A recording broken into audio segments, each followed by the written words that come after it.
엘리베이터 문이 열리자 출근 인파가 쏟아져 들어왔다. 아침 8시 45분, 덕풍그룹 본사 1층 로비는 전쟁터 같았다. 정장 차림의 직장인들이 서둘러 승강기에 몸을 실었고 곧 정원 초과 경고음이 울려 퍼졌다. 검은색 정장을 빼입은 30대 남자가 짜증스럽게 인상을 찌푸렸다. 잠깐만요, 잠깐.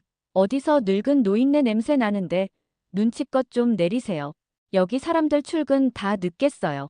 날카로운 목소리에 사람들의 시선이 일제히 엘리베이터 구석으로 쏠렸다. 그곳엔 70대쯤 되어 보이는 할머니가 조그맣게 서 있었다. 낡은 베이지색 가디건에 편한 운동화를 신은 할머니는 주름진 손으로 낡은 가방을 꼭 쥐고 있었다. 할머니의 얼굴에 당황스러운 표정이 스쳤다. 죄송합니다. 제가. 할머니가 황급히 내리려는 순간 뒤편에 서 있던 20대 청년이 환한 미소를 지으며 말했다. 제가 내릴게요. 제가 몸무게도 제일 많이 나가니까요. 청년은 자연스럽게 엘리베이터에서 내렸다. 가슴팍에 달린 명찰에는 인턴 박민준이라는 이름이 적혀 있었다. 고마워요, 젊은이. 할머니의 시선이 잠시 민준의 명찰에 머물렀다. 희미한 미소가 할머니의 입가에 번졌다. 혹시 덕풍그룹 직원인가요? 민준이 고개를 끄덕였다. 아, 예. 오늘이 첫 출근인데 어떻게 아셨어요? 할머니는 부드럽게 웃으며 민준을 다시 엘리베이터로 밀어 넣었다. 아이고, 그럼 늦겠네. 빨리 올라가야지. 문이 닫히고 엘리베이터가 상승하기 시작했다. 민준은 시계를 보며 안도의 한숨을 쉬었다. 8시 55분. 아직 5분이 남았다. 27층 법무팀 사무실에 도착한 민준은 조심스럽게 문을 열고 들어섰다. 부장이 날카로운 눈빛으로 시계를 가리켰다. 5분 늦었어. 인턴이 첫날부터 지각이야. 분위기 파악 좀 하고. 민준이 고개를 숙였다. 죄송합니다. 다시는. 말은 누가 못해. 자리나 가서 앉아. 부장은 손을 휘저으며 민준을 쫓아냈다. 민준이 자리에 앉으려는 순간 또다시 엘리베이터 문이 열리는 소리가 들렸다. 아까 그 할머니가 사무실 문을 열고 들어왔다. 할머니는 약간 긴장한 듯 가방 끈을 움켜쥐며 말했다. 실례합니다. 저 오늘부터 여기서 근무하게 된. 부장의 눈이 휘둥그레졌다. 직원들도 서류를 들고 있던 손을 멈추고 수군거리기 시작했다. 부장은 믿을 수 없다는 표정으로 할머니를 위아래로 훑어봤다. 할머니, 여긴 뭐하러 오셨어요? 나이도 많으면 집에서 손주나 돌보지. 여기까지 와서 왜 방해해요? 싸늘한 침묵이 사무실을 감쌌다. 민준이 자리에서 벌떡 일어났다. 부장님, 말씀이 너무 심하시네요. 어르신도 능력이 있으셔서 당당하게 뽑힌 거겠죠? 편견 가지시면 안 되죠. 부장의 얼굴이 순식간에 불그락푸르락 변했다. 뭐, 넌 인턴 주제에 뭐라고 나불거려. 오지랖이라도 부리겠다. 이거지. 부장이 민준을 향해 손가락질을 하며 소리쳤다. 좋아. 내가 데려가서 일 시켜. 문제 생기면 내가 다 책임져. 할머니는 민준을 바라보며 고마움이 담긴 미소를 지었다. 젊은이, 고마워요. 오늘 2번이나 신세지네요. 민준도 따뜻하게 웃으며 대답했다. 아니에요, 어르신. 앞으로 모르는 거 있으면 제가 다 알려드릴게요. 그렇게 민준은 할머니를 빈자리로 안내했다. 직원들의 수군거림과 부장의 차가운 시선이 두 사람을 따라다녔지만 민준은 개의치 않았다. 첫날 오리엔테이션이 끝나고 본격적인 업무가 시작됐다.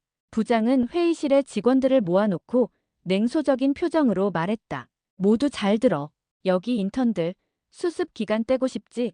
일 있으면 다 부려먹으라고. 정직원 되고 싶으면 똑바로 해.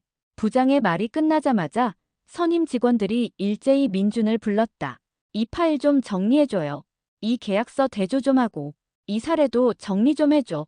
1층에 커피 배달 왔는데 가져와. 민준은 하루 종일 온갖 자비를 했다.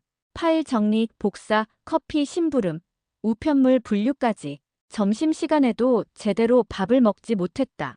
할머니는 조용히 구석자리에서 서류를 보고 있었는데 아무도 할머니에게 일을 시키지 않았다.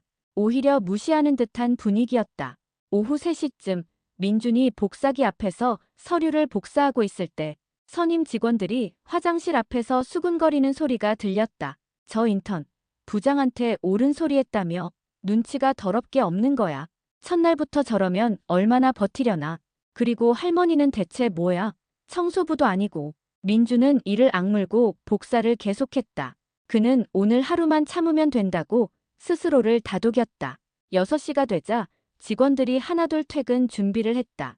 민준도 가방을 챙기려는 순간 부장이 두꺼운 파일을 던지듯 책상 위에 올려놓았다. 이거 PPT 빨리 만들어. 내일 아침까지 필요해. 민준이 파일을 펼쳐보니 러시아어로 된 기술 문서였다. 적어도 100페이지는 넘어 보였다. 이렇게 급한 걸 일부러 퇴근할 때 주신다고요? 부장이 비웃었다. 그건 내 사정이고 난 결과만 보면 돼. 못하겠으면 퇴사해. 부장은 그 말을 남기고 유유히 사무실을 나갔다.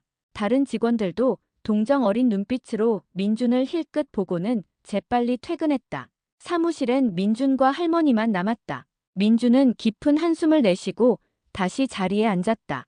컴퓨터를 켜고 러시아어 문서를 펼쳤지만 내용을 이해하기가 너무 어려웠다. 자동 번역기를 돌려도 맥락이 이상하게 나왔다. 시간은 7시, 8시, 9시로 흘러갔다. 민준의 이마에 땀이 맺혔다. 10시가 되자 할머니가 조심스럽게 다가왔다. 젊은이, 늦게까지 남아서 일하는 거예요? 민준이 피곤한 얼굴로 고개를 들었다. 어르신은 퇴근 안 하셨어요? 저는 첫날이라 천천히 정리하고 가려고요. 그런데 너무 힘들어 보이네요. 민준이 쓴웃음을 지었다. 저는 일이 아직 남아서요. 내일 아침까지 이 PPT를 만들어야 하는데 제품은 익숙한데 번역이 너무 어려워서요. 할머니가 화면을 가만히 들여다봤다. 뭐야? 러시아어네. 비켜봐요. 내가 해볼게. 민준이 깜짝 놀라 할머니를 쳐다봤다. 어르신, 러시아어를 아세요? 할머니는 의자에 앉으며 옅게 미소 지었다. 젊을 때 소련에서 피 좀 흘려봤거든. 할머니의 손가락이 키보드 위를 빠르게 움직이기 시작했다. 러시아어 문서가 척척 한글로 번역되고 내용이 정리되고 PPT 슬라이드가 하나씩 완성돼갔다. 민주는 입을 다물지 못한 채 할머니의 손놀림을 지켜봤다. 단순한 번역이 아니었다. 기술 용어를 정확하게 이해하고 핵심 내용을 추려내고 보기 좋게 시각화까지 했다. 2시간도 안 돼서 100페이지짜리 PPT가 완성됐다. 다 됐어요. 할머니가 의자에서 일어서며 말했다. 민주는 화면을 보며 감탄사를 연발했다. 어르신, 정말 대단하세요. 어떻게 이렇게. 할머니는 민준의 어깨를 토닥이며 말했다. 젊은이 힘내요. 세상은 원래 호락호락하지 않으니까. 그날 밤 민주는 할머니와 함께 자정이 넘어서야 퇴근했다. 다음 날 아침 민주는 자신 있게 부장 책상에 USB를 올려놓았다. 여기 다 했어요. PPT 검토해주세요. 부장은 귀찮다는 표정으로 USB를 컴퓨터에 꽂았다. 그런데 PPT를 열어보는 순간 부장의 표정이 굳어졌다. 완벽했다. 러시아어 기술 문서가 깔끔하게 정리돼 있었고 그래프와 도표까지 전문가 수준으로 작성돼 있었다. 부장은 믿을 수 없다는 표정으로 민준을 쳐다봤다. 이걸 하루 만에 끝냈다고. 민준이 담담하게 대답했다. 사람 좀 무시하지 마세요. 그리고 급한 거 있으면 퇴근 전에 말고 미리 주세요. 부장의 얼굴이 붉어졌다. 기분 더럽네. 부장은 뭔가 삐딱한 표정을 지으며 자리에서 일어나 어디론가 향했다. 민주는 개의치 않고 자기 일을 시작했다. 그날 오후 갑자기 비상이 걸렸다.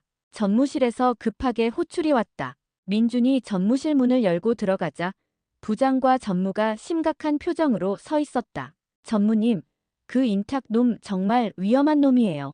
어젯밤 일 확인해보니 수상해요. 전무가 차가운 눈빛으로 민준을 쳐다봤다. 박민준 씨, 어젯밤에 회사 기밀이 유출됐어요. 당신밖에 없었는데. 민준이 황당하다는 표정으로 고개를 저었다. 저 아니에요. 왜 제가 그런 짓을 해요? 부장이 비웃었다. 어디서 거짓말이야? 어젯밤 야근한 건 너뿐이잖아. 할머니는 일도 안 하고 구경만 했고. 민준이 항변했다. 그럼 회사 CCTV 확인해보세요. 제가 뭘 했는지 다 나올 텐데요. 전무가 고개를 저었다. CCTV 파일이 싹 다 지워졌던데요. 치밀하게 준비한 거죠? 민준의 얼굴이 창백해졌다. 아니에요. 저 정말 아니에요. 다른 증거는 없어요? 부장이 승리자처럼 웃으며 말했다. 말로 때우지 말고 인정해. 내가 했잖아. 인턴 주제에 감히 기밀을 빼돌리다니. 민주는 입술을 깨물었다. 억울했다.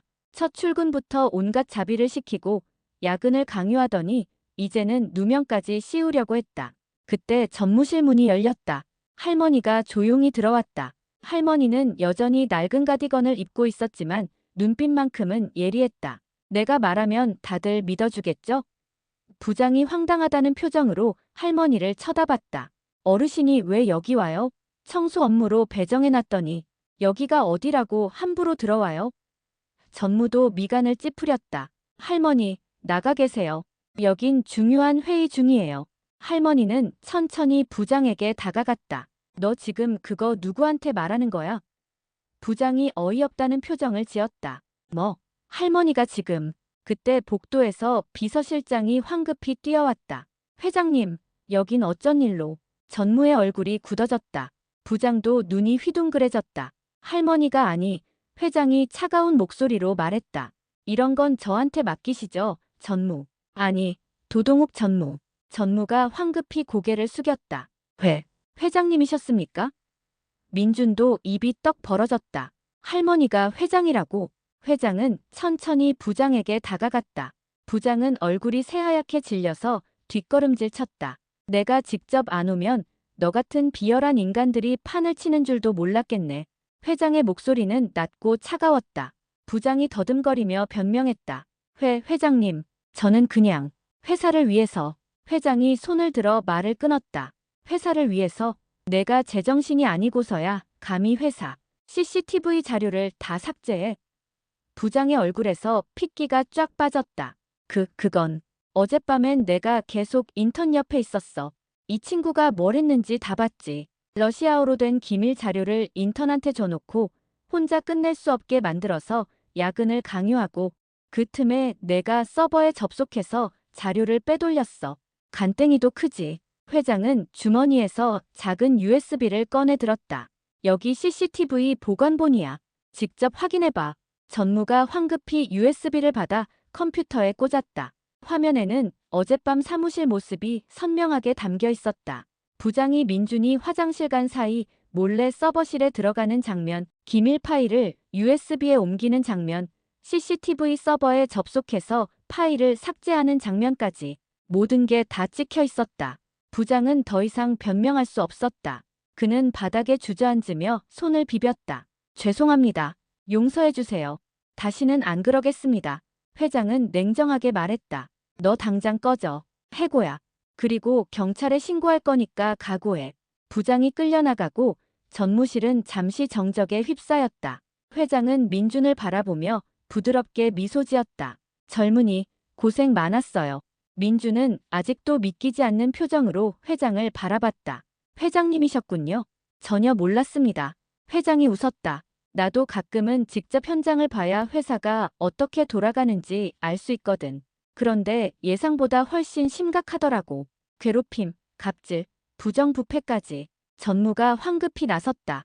회장님, 제가 관리를 제대로 못했습니다. 앞으로 더 철저히. 회장이 손을 들어 말을 끊었다. 전무님도 책임에서 자유롭지 못해요.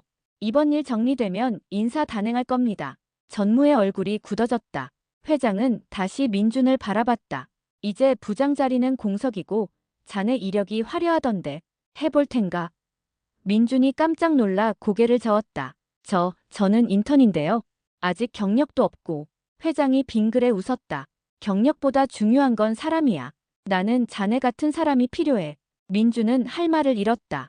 아침에 할머니였던 사람이 이제 회장으로 자신의 미래를 바꿔놓고 있었다. 그날 오후 회장은 민준을 회장실로 불렀다.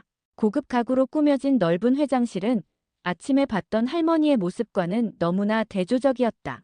회장은 정장으로 갈아입고 커피를 권하며 민준을 소파에 앉혔다. 긴장하지 마. 오늘 자네한테 고마움을 전하고 싶어서 불렀어. 민준이 조심스럽게 입을 열었다. 회장님, 궁금한 게 있는데요. 왜 그렇게 변장하고 회사에 오신 겁니까? 회장은 창밖을 바라보며 천천히 말하기 시작했다. 내가 이 회사를 세운 지 벌써 40년이 됐어. 처음엔 작은 무역회사였지. 소련과 거래하면서 러시아어를 배웠고 덕분에 사업이 커졌어. 그런데 회사가 커질수록 나는 현장에서 멀어졌어. 임원들 보고 듣고 서류로만 회사를 파악했지. 그러다 최근에 직원 만족도 조사 결과를 봤는데 충격이었어. 괴롭힘, 부당한 대우, 갑질. 수치들이 너무 안 좋더라고. 회장의 목소리에 안타까움이 묻어났다. 그래서 직접 확인해 보기로 했어. 청소부나 말단 직원으로 들어가면 진짜 모습을 볼 수 있을 거라고 생각했지. 인사팀 한 명만 협조를 받아서 서류를 만들고 실제로 출근했어. 민준이 고개를 끄덕였다. 그래서 법무팀으로 배치받으신 거군요. 그래.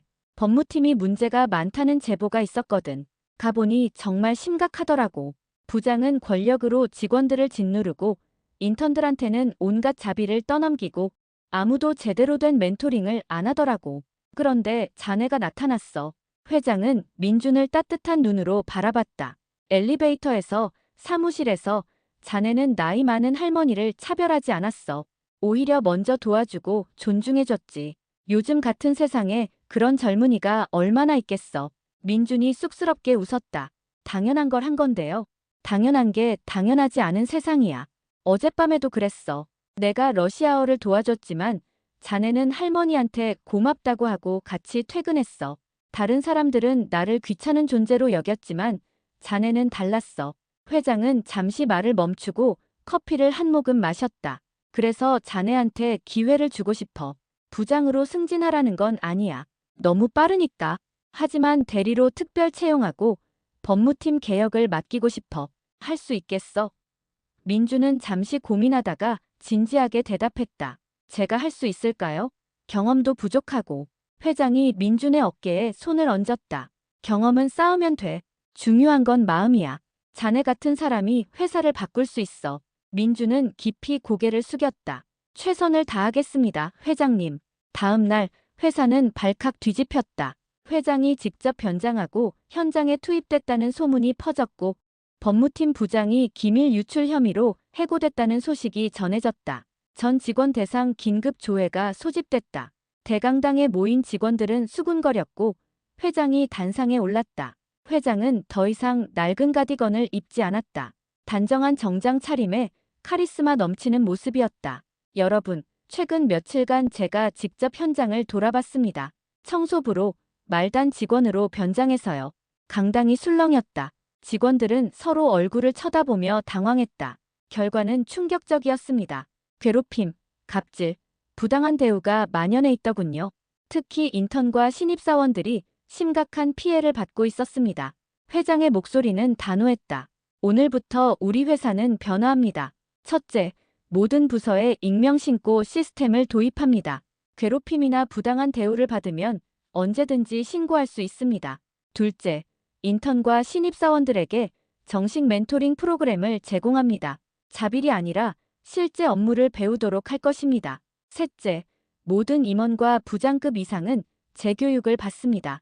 리더십, 윤리, 인권 교육을 필수로 이수해야 합니다. 직원들이 박수를 치기 시작했다. 회장은 계속 말을 이어갔다. 그리고 한 가지 더. 법무팀에 새로운 인재를 배치했습니다. 박민준 대리님, 나와주시겠습니까? 민준이 긴장한 얼굴로 단상에 올랐다. 회장이 민준을 소개했다.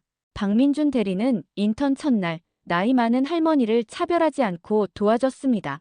부당한 대우에도 묵묵히 일했고 정의롭게 행동했습니다. 이런 사람이 우리 회사의 미래입니다. 박수 소리가 더 커졌다. 민준은 얼굴이 빨개져서 고개를 숙였다. 조회가 끝나고 민준이 법무팀으로 돌아가자 분위기가 완전히 달라져 있었다. 선임 직원들이 민준에게 다가와 악수를 청했다. 대리님, 축하드립니다. 앞으로 잘 부탁드려요. 저희가 많이 도와드릴게요. 민준은 어색하게 웃으며 악수를 받았다. 그중 한 선임이 조심스럽게 물었다. 그런데 대리님, 어떻게 회장님이 할머니인 줄 알았어요? 민준이 고개를 저었다. 저도 몰랐어요. 그냥 어르신이니까 잘해드려야 한다고 생각했을 뿐이에요. 선임이 감탄했다. 대단하세요. 우리는 다들 귀찮아했는데. 민준은 자리에 앉아 새로운 업무를 시작했다. 법무팀 개혁 프로젝트. 회장이 직접 맡긴 중요한 임무였다. 그는 인턴들과 신입사원들을 위한 가이드라인을 작성하기 시작했다. 공정한 업무 분배, 멘토링 시스템, 피드백 문화.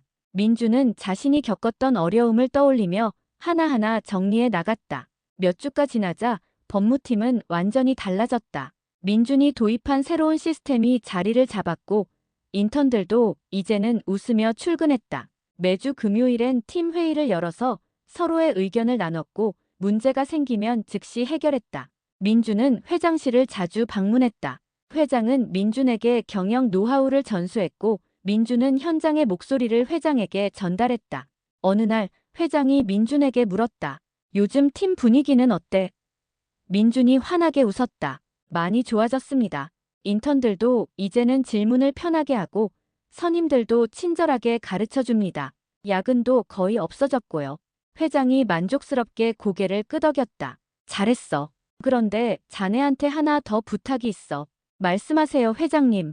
이제 법무팀뿐만 아니라 다른 팀들도 바꿔야 해. 자네가 직접 돌아다니면서 문제점을 찾아내줄 수 있겠어? 나처럼 변장할 필요는 없고 그냥 솔직하게 직원들 이야기를 들어주면 돼. 민준이 진지하게 대답했다. 물론입니다. 제가 겪었던 일들을 다른 사람들은 겪지 않았으면 좋겠습니다. 회장이 따뜻하게 웃었다. 자네 정말 좋은 사람이야. 나중에 임원 되면 이 회사를 잘 이끌어줘. 민주는 쑥스럽게 웃으며 고개를 숙였다. 그날 오후 민주는 영업팀, 기획팀, 인사팀을 차례로 방문했다. 각 팀의 인턴과 신입사원들을 만나 이야기를 들었다. 여전히 어려움을 겪는 팀도 있었고 개선된 팀도 있었다. 민주는 모든 내용을 꼼꼼히 기록했다. 저녁 무렵 민준이 사무실로 돌아오자 한 인턴이 조심스럽게 다가왔다. 대리님, 감사합니다. 민준이 고개를 갸웃했다. 무슨 일인데? 대리님 덕분에 저희도 이제 제대로 일을 배울 수 있게 됐어요. 예전엔 복사나 하고 커피나 타고 그랬는데 이젠 진짜 법률 검토도 하고 계약서도 작성해요. 너무 좋아요. 인턴의 눈에 눈물이 맺혔다. 민주는 인턴의 어깨를 다독였다. 앞으로도 힘든 일 있으면 언제든지 말해. 우리 함께 해결하자. 인턴이 고개를 끄덕이며 자리로 돌아갔다. 민주는 창밖을 바라보며 생각했다. 나 하나 바뀌었다고 회사 전체가 바뀔까? 하지만 회장의 말이 떠올랐다. 작은 변화가 모이면 큰 변화가 된다. 민주는 다시 한번 각오를 다졌다. 이 회사를, 이 사람들을 위해 최선을 다하겠다고. 1년이 흘렀다. 덕풍그룹은 일하기 좋은 기업 대상을 받았다. 직원 만족도는 역대 최고치를 기록했고 이직률은 급격히 낮아졌다. 회장은 시상식장에서 민준을 무대 위로 불렀다. 이 모든 변화의 중심에는 한 사람이 있습니다. 박민준 차장입니다. 민준은 놀란 표정으로 무대에 올랐다. 회장이 민준의 손을 잡으며 말했다. 1년 전, 이 친구는 인턴이었습니다. 첫날부터 괴롭힘을 당했지만 굴하지 않고 정의롭게 행동했습니다. 나이 많은 할머니를 무시하지 않고 도와줬고 그 덕분에 회사가 변했습니다. 객석에서 박수가 터져나왔다. 회장은 계속 말을 이어갔다. 여러분, 작은 친절이 세상을 바꿉니다. 작은 용기가 회사를 바꿉니다. 우리 모두 박민준 차장처럼 서로를 존중하고 공정하게 대한다면 이 회사는 더 멋진 곳이 될 겁니다. 시상식이 끝나고 민준은 회장과 함께 옥상 정원으로 올라갔다. 석양이 도시를 붉게 물들이고 있었다. 회장이 난간에 기대며 말했다. 고마워, 민준아. 내가 아니었으면 이 회사는 계속 썩어갔을 거야. 민준이 고개를 저었다. 회장님이 직접 나서셨잖아요. 저는 그냥, 아니야. 내가 변장하고 들어간 건 맞지만 진짜 변화는 내가 만들었어. 내 진심과 노력이 사람들을 움직인 거야. 회장은 민준의 어깨를 토닥였다. 앞으로도 잘 부탁해. 이 회사의 미래는 내 같은 사람들한테 달렸어. 민준은 도시를 바라보며 깊이 숨을 들이마셨다. 1년 전 그 아침, 엘리베이터에서 할머니를 도와줬던 그 순간이 떠올랐다. 그때는 몰랐다. 그 작은 친절이 자신의 인생을, 그리고 회사를 완전히 바꿀 줄은. 회장님, 하나 여쭤봐도 될까요? 물론이지. 그때 왜 하필 저한테 도움을 청하셨어요? 다른 사람도 많았는데. 회장이 빙그레 웃었다. 내 눈빛이 달랐어. 다른 사람들 눈엔 귀찮음과 무시가 있었지만 내 눈엔 진심이 있었어. 그래서 믿었지. 이 친구라면 괜찮겠다 싶었어. 민준도 따라 웃었다. 두 사람은 한참 동안 말없이 석양을 바라봤다. 그날 저녁 민주는 법무팀 직원들과 회식을 했다. 모두가 웃고 떠들며 즐거운 시간을 보냈다. 예전처럼 눈치 보거나 억지로 웃는 사람은 없었다. 진짜 동료가 된 것이다. 집으로 돌아가는 길, 민주는 휴대폰을 꺼내 메모를 작성했다. 오늘의 교훈: 작은 친절이 세상을 바꾼다. 작은 용기가 미래를 만든다. 절대 포기하지 말자. 그리고 누구든 존중하자. 나이, 직급, 외모로 사람을 판단하지 말자. 민주는 메모를 저장하고 하늘을 올려다봤다. 별이 반짝이고 있었다. 그는 다시 한번 다짐했다. 앞으로도 변하지 않겠다고. 늘 진심으로, 정의롭게, 따뜻하게 살겠다고. 덕풍그룹 본사 건물에는 여전히 불이 켜져 있었다. 하지만 이제 그곳에서 일하는 사람들은 웃고 있었다. 괴롭힘도, 갑질도, 부당함도 없는 곳. 서로를 존중하고 함께 성장하는 곳. 그것이 바로 민준과 회장이 만든 새로운 덕풍그룹이었다. 그리고 그 변화는 단 한 번의 친절에서 시작됐다. 엘리베이터에서 낡은 가디건을 입은 할머니에게 건넨 작은 친절. 그것이 모든 것을 바꿨다. 이 이야기는 우리에게 묻는다. 당신이라면 어떻게 행동하겠습니까? 힘든 사람을 외면하겠습니까? 아니면 손을 내밀겠습니까? 작은 친절 하나가 누군가의 인생을, 그리고 세상을 바꿀 수 있습니다. 오늘부터 시작해보세요. 당신의 작은 친절이 누군가에게는 큰 희망이 될 수 있습니다.